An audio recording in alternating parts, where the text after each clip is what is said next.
aton dasun topiko mga piraso sa kamatuoran number 11 ang tiguluhan ang kamatayon. Ano ang kamatuoran sinisunod sa pulong sa Dios. Ako gali si Abian Doc. Welcome sa aton channel. In His presence there is peace. Kabay pa magasunod kamo sa mga topiko nga aton ginadiskusyon. Kung may pamangkot kamo, dito kamo magpadala sa In His Presence, www.inhispresence there is comfort, there is comfort, okay, at gmail.com. Okay, magasugod kita sa atong pagtuon. Anong kamatayon? Anong ginhambal sa pulong sa Dios? Kay nalibog ang ulo naton kung ano gid ang kamatayon.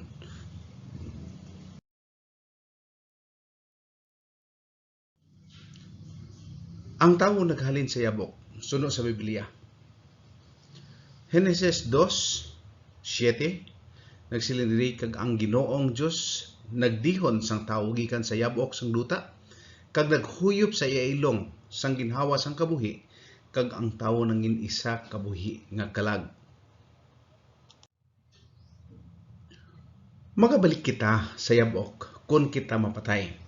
Okay, suno sa pulong sa Dios sa Manugwali 12:7 nagasiling diri niyan ang yabok magabalik sa duta kag subong ang amo ini anay kag ang espiritu magabalik sa Dios nga naghatag sini. So okay, ang espiritu ato na naghambal na sa may tungod sa ginhawa naton. So ang ginhawa ginatawag nga espiritu suno sa aton ginbasa kagina. Ginhambal din sa Santiago 2:26 nagasiling kay subong nga ang lawas patay kun wala sing espiritu, amo man ang pagtuo patay kun wala man mga binuhatan. So but silingon espiritu aton nga pangginhawa. So damo man sang meaning sa espiritu, pero depende sa context ng ginausan nato ng pulong, pero sa sini nagamin siya ang aton nga ginhawa, which is ang naghatag ang Dios lang. Sa Job 27:3 nagsiling tubtub nga ang akon gininhawa yari sa akon kag espiritu sa Dios yari sa akon ilong. So hindi na sa Holy Spirit kundi ang meaning sa spirit diri is aton ginhawa. Kung sa bagay dito sa UK ang meaning sa spirits dito is ilimnon nga lugbon. So ang isa ka pulong damo sang meaning, pero sa konteksto sa atong ginatun-an subong silingon ang ginhawa.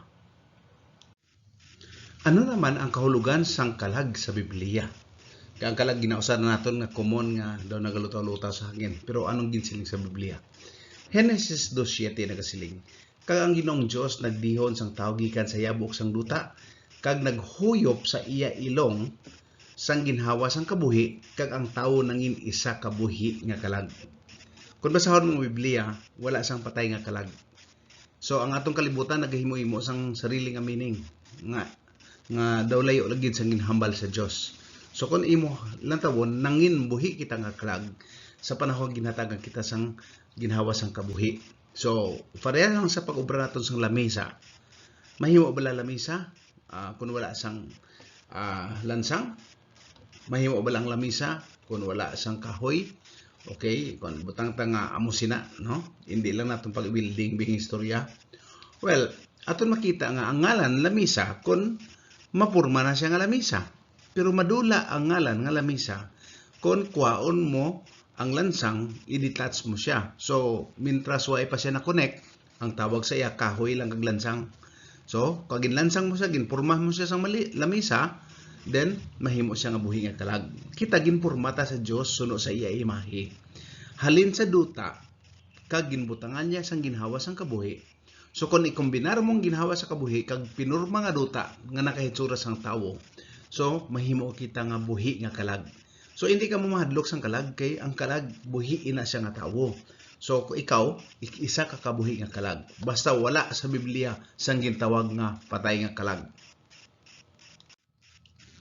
So tanang kita nagatigulang kag padulong sa kamatayon. According sa Job 17:13, nagsiling siya, kun maghulat ako, ang lulubngan amo ang akon balay.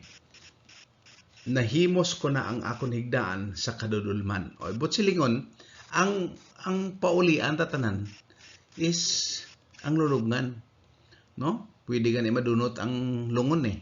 Pero sa ulihi mabalik kita sa yabok ya. So makita ka nga bisan ano pa kadamo sa kwarta mo, kwarta nang namabilin pero hindi mo na siya maangkon. Kaya in the first place, mahimo ka naman nga mabalik sa duta.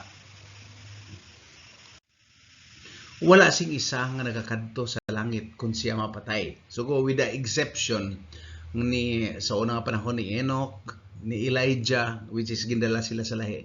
Sang wala pa sila napatay, si Moises napatay siya gindala sa langit, no? Kag nabutang dito nga si Jesus mismo, nagbanhaw siya sa mga sampol sang iyang mga linuwas kag nadala sa langit. Amo lang to, luwas sina, wala na dayon sang iban. Butsilingon nga kung ang isa ka tawo mapatay subong, hindi siya mapatay siya, no? Wala sing nagakadto sa langit, no? So rong atong ginahambal na patay ang tawo ato na sa bosom ni Abraham. Sino ang hambal? Di na mga teksto makita na, no? Wala na sa teksto. Kung imo hangpon sang insakto, wala kita sa bilog nga Biblia sa pagtudlo sila. Kung aton basahon sa bugna 16:3, kag ang ikaduhang anghel nagula sa iya praskita sa dagat, kag nahimo ini nga dugo subong sang isa katawong patay, kag ang tagsa ka kalag nga buhi sa dagat nagkamatay. Butsilingon, masiling ka kalag nga buhi lang na siya, wala pa ni siya natabo, no? Kay isa ni siya ka propesiya nga may certain nga mga symbols nga sa ulihi mga kalatabo ini siya. Pero ginhambal diri nga wala sang patay nga kalag, kag wala sang ginatawag nga kalag nga nagalutaw kag wala kamatayon, no? Nagambal siya nga sa buhi nga kalag, but sila yung mga tawo kag sa dagat nagkamatay, no? So aton makita nga wala sang nagbalik sa langit. Kung aton basahon sa Ezekiel 18:20, ang kalag nga nagapakasala ini mapatay. So wala sang ginatawag nga kalag, wala sang kamatayon, no? So ang gihimo naman ng istorya siya tawo. So ginapatihan naton kag damo sang mga nagahimo nga mga promotion, nagatudlo. Pero well, ginarespeto naton kung amo nang ginapatihan mo. Pero of course, iba siya naton sa pulong sa Dios. Anong ginhambal sa Dios? Kay nga ang Dios lang may authority sa paghambal kung anong sitwasyon sa isa ka tawo sa panahon sa kamatayon niya. Hindi ang tawo magbuot sina. Kung sino sa hatag sa aton sa kabuhi, among magbuot. So, ang Dios naghambal sini. Nga tungod gani sa sala, may kamatayon kita. Kag kung mapatay ang tawo, wala siya nagadiretso sa langit. Okay? Kag makita naton nga, ang kalag, butsilingon ang buhi nga kalag, kita nga tawo, nga nagapakasala, ini mapatay. Ang anak nga lalaki nga hindi magantos sang kalautan sang hindi magantos sa kalautan sa amay. Kag amay hindi magantos sa kalautan sang anak nga lalaki. Butsilingon nga hindi kaya makasabit sang butsilingon nga wala kalabot ya sa sala sa isa ka tawo. No, unless kung nakasala ka man, no? Kung nagpati sa tawo nga nagsala, di sala mo kay nagpati ka, no? Ang pagkamatarong sang matarong mangin sa iya, kag ang pagkamalaot sang malauton mangin sa iya. So sa kupo naton nga Ginoo, luwasan na sila, pero kung hindi kay mag-decide ang imong ginpangamuyuan nga siya la pagluwason, hindi sila maghimo sa insakto nga mga tikang nga ginhambal sang Dios. Wala ta mahimo, no? Istorya lang ning aton, no? So aton makita nga ang tawo nga may buot nga siya na naghimo sa mga desisyon, siya na responsable siya ako galingon. So ang mga patay, magapabilin sa lulubngan hasta sa pagbalik ni Jesus. Okay, nagbalik na bala si Jesus? Sa iba nga claim, nagbalik. So amo ng mga false Christ, nagsiling si Jesus nga hindi ka mo magpati. No? Kung magbalik ako, nga ara ako sa mga wilderness, sa mga desierto, kundi indiin. No? Kaya basta ang simbolo nga si Jesus matuod nga mag-abot. No? Iya ginhambal nga may mga pasunod sa mga panahon, no? So dito sa Matthew 24. Pero hindi na among topiko naton, so may ara kita po topiko. I think na discuss man naton sa nagligad ini. Pero subong masiling kita nga ang mga patay magapabilin sa ilulubngan. Hindi na siya magbalik mabuhi until si Jesus magkari. No? Makita na sa Juan 5:28 nga dili kamo magkatingala sini kay ang takna magabot nga ang tanan nga yara sa lulubngan magapalamati sa iya tingog. Okay, pagbalik ni Kristo magwa ang tingog niya kay siya mao ang arkanghel, no? May budyong sang trumpeto ta buhi nga ang mga napatay nga ginambal yara sa iya, no? Among una nga banhawon. So kung mabalik pa si Kristo kag man ang patay banhaw ini. Sa kamatayon wala na sing kahibalo kag balatyagon. Kung imo basahon ang manugwali 5:6 al 7 o 9 kapitulo 9 bersikulo 5:6 al 7 nagasiling diri kaya ang mga buhi nakahibalo sang nga mapatay sila. Apang ang mga patay wala kahibalo sa bisan ano. So ano nang ginistorya naton nga ato na siya sa langit, araw na siya pamati sa imo. So ini siya, wala ni siya sa Biblia. Kung mo nang ginapatihan mo, basta mahambal ko lang wala ni siya sa Biblia. So wala na hibalo bisan ano, kag wala na sila sing balos kay ang ilahan dumanan nalimtan. Okay? So wala na kayong tao nga bisan ano kadako sang iya propiedad basta mapatay na siya, wala gina siya sang meaning. Okay, sa versikulo 6, ang ila gugmaman, kang ila dumot, kang ila kahisa, nawala na.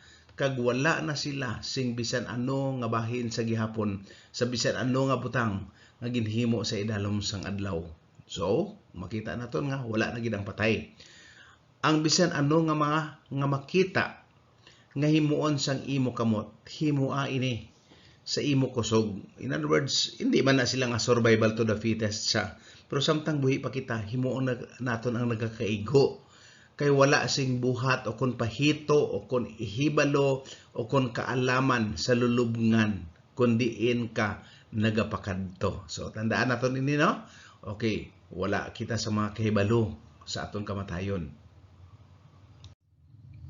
Sa Job 14:12 kag 21 nagasiling, sa amo man ang tawo nagahigda sa wala na kag wala na nagabangon. Tubtob nga wala na ang mga langit, hindi sila magmata o kon mapukaw sa ila katulugan. Ano sining sa 21? Ang iya mga anak nga lalaki nagadungganon kag siya wala makahibalo sini. Kag ginapaubos ta siya apang wala siya makahantop sini nahanungod sa ila. O siguro matindog ka sa lulubngan, tay, nakatapos na ko eskwela, tatay dako ng kampanya ta. Pero sino nagapamati? Actually wala na. Pero siguro inspirasyon mo lang na kung anong ginhimo sa tatay mo sa imo. Ang iya pang nauna mawala man kung ang tao magtaywa na. So Salmo 146 bersikulo 4 nagasiling, magagawa ang iya ginhawa, nagabalik siya sa duta, sa amuman nga adlaw nagakawala ang iya mga una-una, no? Okay, so wala na gid sang mapinsaran ini nga tawo. Kalain man ako damo siya kun wala kalag na siya galagaw siya ti kun anong sala-sala ginimo sang kaupod niya sa sulod sang pamilya, makita niya tanan. So daw hindi ba namo, no? So inaros ko ni analyze mo amo nang matabo kung ang kalag wala kamatayon. Actually may kamatayon ang buhi nga kalag. Ang patay hindi makadayaw sa Dios. Okay? Sa Salmo 115:17 nagasiling, ang mga patay wala nagadayaw sa Ginoo o kon ang bisan sino nga nagapanaog sa kahipusan. Ang patay hindi na makadumdum o kon makahatag sing pagpasalamat. Siling diri sa Salmo 5, ang buang-buang hindi na magatindog sa imo itulolok. Ginadumtan mo ang tanan nga manugbuhat sang kalautan. Ang mga patay nga matarong pagabanhawon sa pagbalik ni Kristo. Ano siling sa 1 Tesalonica 4:16? Siling diri kay ang Ginoo gid magakunsad gikan sa langit nga may isa ka pagsinggit sa tingod sa puno nga anghel kag sa budyong sang Dios kag ang mga napatay kay Kristo mabanhaw sing una. So kung masiling ka nga ang napatay kay Kristo banhaw sa una, mayara man ikaduha nga pagkabanhaw. Pero pagasunugon ini suno sa Biblia. Okay, unahan to kung hambal sini. Ang mga patay nga matarong kag malaot magahulat tubtub sa husto nga tion. Sa Daniel 2:12 nagasiling kag madamo sa mga nagakatulog sa yabok sang duta magamata, ang iban sa kabuhi sa nga wala sang katapusan, kag ang iban sa kahuluyan, kag sa pagkatalamayon nga wala katapusan. Bugna 22:12 nagasiling kag yari karon magakari ako sa madali kag ang akon padya kaupod nakon sa paghatag sa tagsa ka tawo suno sa iya buhat. So ano ang ginamin naton? Kung hindi sakto ang ginhimo mo samtang buhi pa ikaw sa panahon sa pagkabanhaw, kung ikaw nasa dala sa una nga pagkabanhaw, but silingon sakto ang ginhimo mo. Kung dito sa ikaduha nga pagkabanhaw, then medyo dako ginaya nga problema. So samtang buhi pa kita, kung ano ginhambal sa Dios, hindi ko na nga sakto man ginhimo ko, wala man ko sang malaing ginhimo daw, hindi na mo himo naton nga rason. Kinahanglan ano bala ginhambal sa Dios nga aton pagatumanhon. Ang malaot ginaaman para sa adlaw sang kalaglagan. Suno kay Job 21:30 nga ang malaot ginatigana sa adlaw sang kalaglagan, pagadulong sila sa adlaw sing kasingkal. So inaros ko mapatay ka nga wala mo na wala ka sang kahibalo or ginignore mo ang sugo sang Dios or ginignore mo ang iya nga mga halambalanon pagi siya nga pulong, then amo ning mga konsekwensya nga maabot sa aton. Ang ginhambal ri kay basta ginhambal sa pulong sa Dios amo na siya, no, unless may ara siya nga gin-quote nga ginbawi niya. Pero samtang wala, hindi ta pag-assume nga ang aton ginahuna-una wala man siyang malain, wala man siyang muna, pero wala siya nagasunod sa kabubutan sa Dios, medyo questionable ina. Sa 2 Pedro 3:10 nagasiling apan labi na gid sila nga nagalakat suno sa unod sa kailigbon sang pagkadi matinlo kag nagatamay sang pagbulutan. Mga makahas sila, mainiyahon, wala sila nahadlok sa paghambal sang malaot hanungod sa mga halangdon. Si Jesus nagalaragway sang kamatayon bilang isa ka katulungon. Kung aton basahon sa Juan 11:11-14, amo ning kamatayon ni Lazarus, no? Ining mga butang ginsiling niya kag sa tapos ini nagsiling sila sa iya, ang aton abyan nga si Lazarus natulugan, no, apang magkadto ako agud akon siya mapukaw sa katulugon. Okay, mag-question ka, nagtulog lang galit to si Lazarus o galit na patay, no? Pero basahon tang dison sa bersikulo 12 nagsiling siya niyan ang iya mga disipulo nagsiling, Ginoo, kung siya natulugan maupawan lang siya. Versikulo 13, walay sa payan si Jesus nagapamulong sang iya kamatayon. Apang, kay ang term naton nakatulog na ang si tatay, nakatulog na si mamay, but siling napatay na siya. No? Apang naghuna-huna sila nga nagpamulong siya sa pahuway sa katulugon. No? So, amo nang ila. So, si Jesus naghambol pukawon ko sila. Anong naghambal si Jesus? Hindi tungod nga natulugan lang siya, kaya napatay siya, kag si Jesus lang ang may kapasidad sa pagbanhaw sa iya. So kung magkadto kita sa bersikulo 14, niya nagsilin si Jesus sa ila, maathag sila saro napatay. O, so ginambal niya napatay, pero gina-term ko lang ini, nga natulugan siya. In other words, ang napatay, nakatulog lang na, kay nga sa uli nga mga adlaw, no, banhawon sila. Ano ang una kag dako nga pagdaya sang panulay sa Eden? Amo ang nahanungod sa kamatayon. Sa Genesis 3:3-5, apang sa bunga sang kahoy nga yara sa tunga sang katamnan, ang Dios nagsiling, dili ka mo magkaon sa iya, o kon magtandog sa iya, basi nga mapatay kamo. Kag ang manog nagsiling sa babayi, versikulo 4, hindi ka mo mapatay sang totoo. Sino ang hambal? Ang manog. Anong ginambal niya? Ang butig.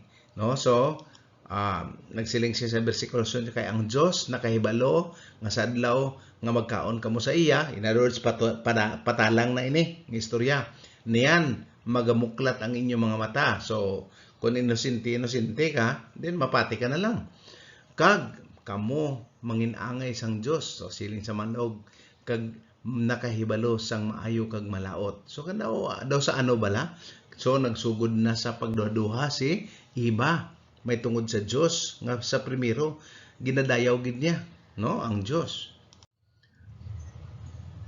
Juan 8:44 nagasiling si Jesus sa ila, kamo iya sang inyo amay nga yawa, kag ang mga kailigbon sang inyo amay inyo himuon.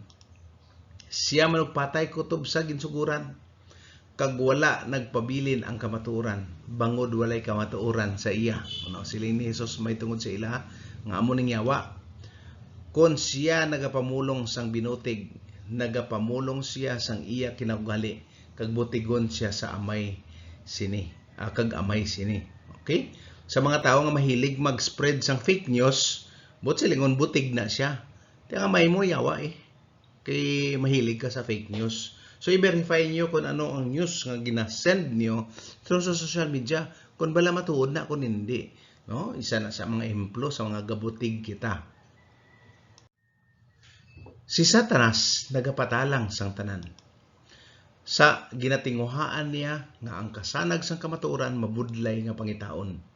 Sa bugna 18:23, kay ang tanan nga kapungsoran nakainom sang alak sang kasingkal sa iya pagpanghilawas, kag ang mga hari sang duta nakipaghilawas sa iya, kag ang mga komersyante sa duta kag manggaranon paagi sa iya pagkabugana sang iya mga pagpatuyang. So ining isa ka babayi, nagasimbolo ini siya isa ka iglesia nga nagipagrelasyon sa dasang nasyon, kag nagatudlo sa mga bagay nga hindi nagakaangay, which is wala ang hindi nagakaangay kung hindi amo ang ginahambal gid mismo sang Dios.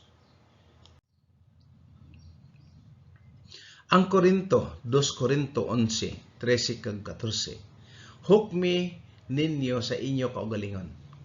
Nagakaigo bala ang magpangamuyo sa Dios? Ang babayi walay tabon? Okay? Wala bala ang kinaugali gid nagatudlo sa inyo? Nga kon ang isa kalalaki may buhok nga malaba, kahuloyan ini siya? Si Satanas magagamit sang mga mirakulo bilang isa ka epektibo nga galamiton sa pagpangdaya. Siya pakita sang iya gahom. Sa bugna 13 kag 14 nagasiling, kag nagahimo siya sang dalagkong mga katanhagan, bisan sa ginapapanaog niya ang kalayo sa duta gikan sa langit sa igdululok sa mga tawo. So kaya ni Satanas. So kung may mirakulo ang tawo, it doesn't mean nga halina sa Dios. Mirakulo lang na, supernatural power, pero it is not nga nagaling sa Dios. Kag ginadayaan niya ang mga nagapuyo sa duta pagi sa sinang mga milagro. So gamito niya ang mga miracles para mapati kita, mga pangdaya, no? Nga may gahom siya sa paghimo sa itululok sang sapat, nga nagasiling sa mga nagapuyo sa duta nga dapat sila magmahimo sang imahen sa sapat, no, kag napilasan sang espada kag nabuhi. Okay, so naga-mention ini about sa tawo, isa ka mga influensya nga sa diin magpakita siya sa mga mirakulo para mapatihan siya. Sunod sa bugna 16:14, kay sila amo ang mga espiritu sang yawa nga naghimo sang mga milagro, nga nagakadto sa mga hari sang duta kag sang bug-os nga kalibutan, sa pagtipon sa ila sa inaway sinang dako nga adlaw sang Dios nga makaako. Okay, grabe ni nga gahom, no? which is mag-contradict na siya sa aton nga mga sa Dios kag mapati ang kadam-an sa mga tao. Kung atong basahon sa Matthew 24:23, niyan kung may bisan sino nga tawo nga magsiling sa inyo, tanawa, yari ang Kristo, o kung yadto, dili ka mamagtuo sini. No? Ang magalutaw nga di matuod nga Kristo, kag di matuod nga mananagna, kag magapakita sing dalagko nga mga tanda, kag mga katalanhagaan, agud nga mahimo sila magadaya sa mga piniligid. So makita mo nga, no, 23 kag 24, gamiton ang mirakulo. Anong aton pinakamaayo nga taming kontra sa pagbangdaya? Binuhat 17:11 nagasiling, ini sila labi pa kadungganon sa mga yadto sa Tesalonica. Kay ginbaton nila ang pulong nga may handa sa pangunang-una. Kag ginusisa ang mga kasulatan adlaw-adlaw kon ining mga butang matuod. So kung ginausisa nila kung matuod siya, so verify sila anong ginhambal sa pulong sa Dios. Kag makita mo nga handa sila sa ilang pangunang-una. So may mga tao nga tudloan mo Biblia, handa sila nga hindi nila pagpatihan, no? So ila lang ang decision. So aton lang makita di sa Isaias 8:20 nga sa kasuguan kag sa pagpangamatuod, kung hindi sila magpamulong suno sining pulong suno sa Biblia, no, ini bangod nga wala sang kapawa sa ila. Okay, may mga tao hindi po silingo kung wala kag hambal sa matuod, hindi ka na maalam. Ang alam nga tao, is may kaalaman man. Sometimes gusto niya ipahibalo sa imo nga labaw gid siya sa iban, labaw sa sang kahibalo. Pero kung labaw ka pa kay sa pulong sa Dios, medyo may problema ini. Kag kung nahambal ikaw nga kontra sa pulong sa Dios, then wala sang kapawa nga nagalin sa imo. Ano ang paandam sa mga naghihimo sing milagro sa pagpatalang? Kung aton basahon nga ang ilang kinabatasan sa una nga panahon sa Israel, Levitiko 20:27, ang lalaki man o kung babae nga may kinalala nga espiritu o kung nanugbabaylan, patyon sa pagkamatuod. Okay? Batunon nila sila. Ang ila dugo mangin sa ila. Okay? So aton makita nga kung ano sa una nga panahon amumling matabo.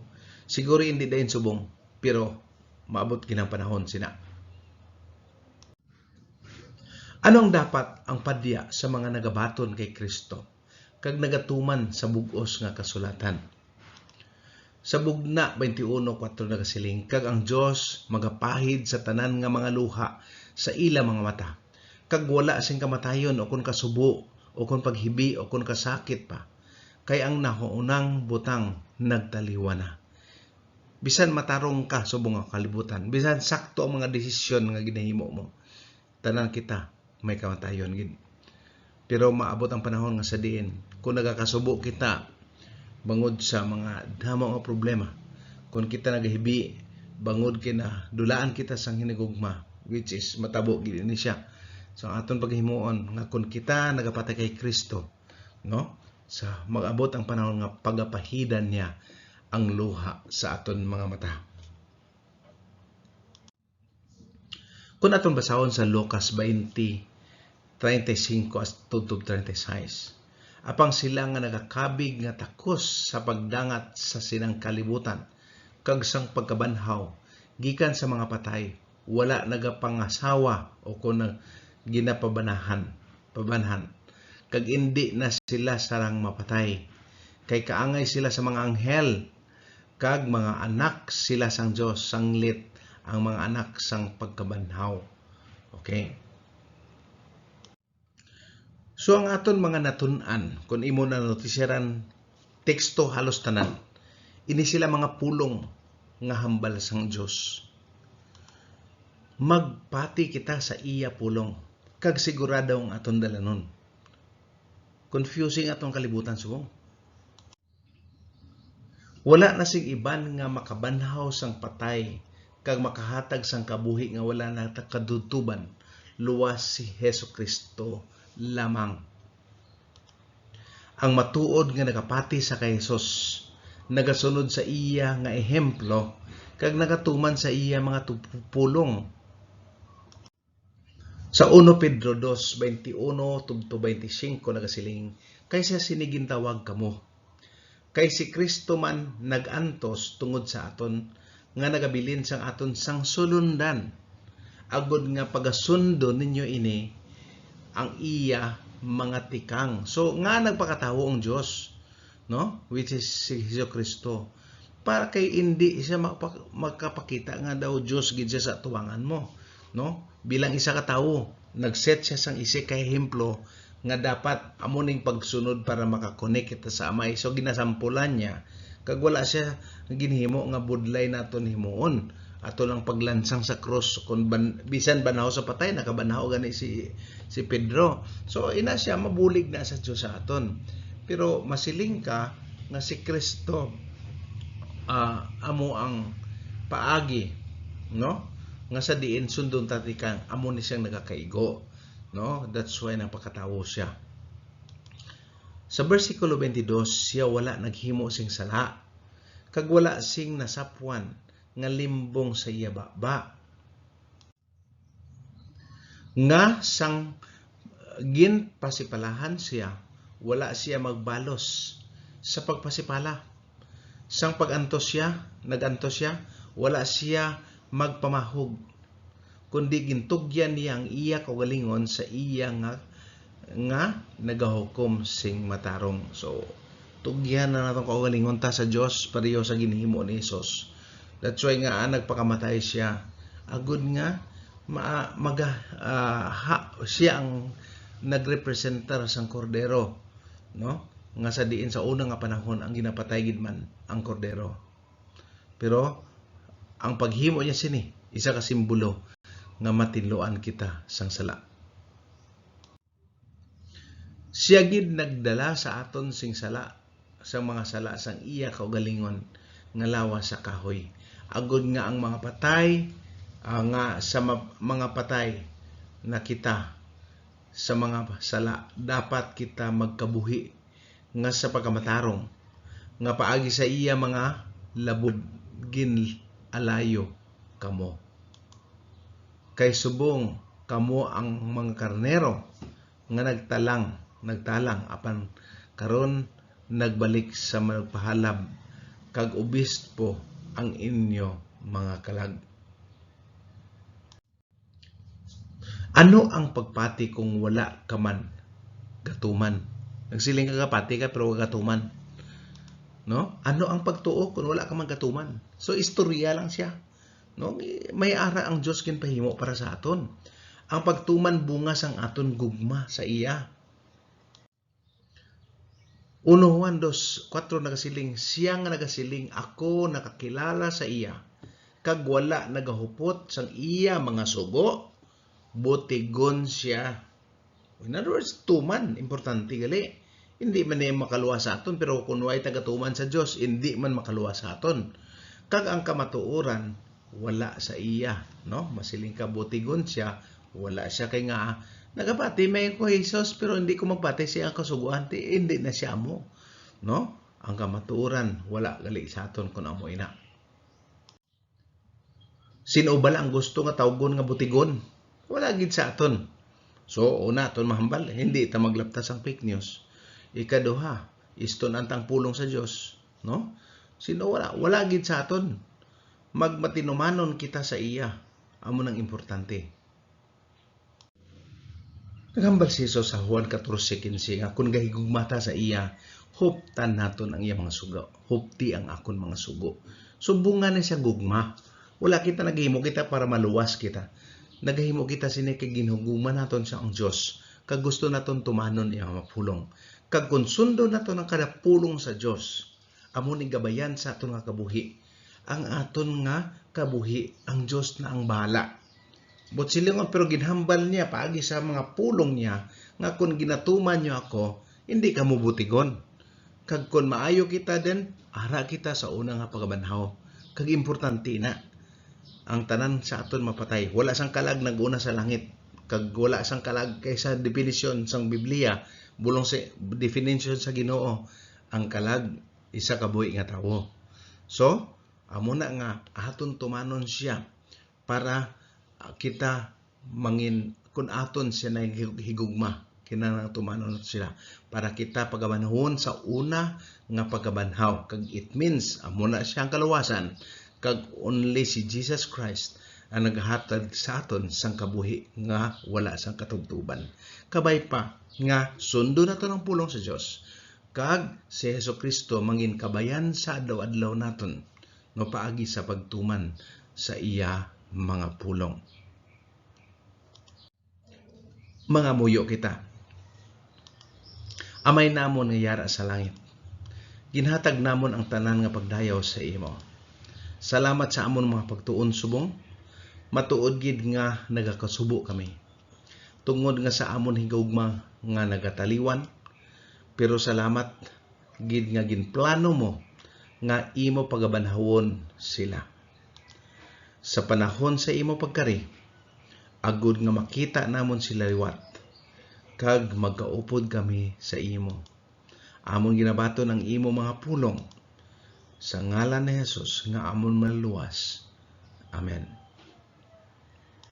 Okay, salamat sa pagpamati. I-subscribe nyo ang aton nga channel, kag sundan ang tanan nga mga topics nga aton gina-discuss.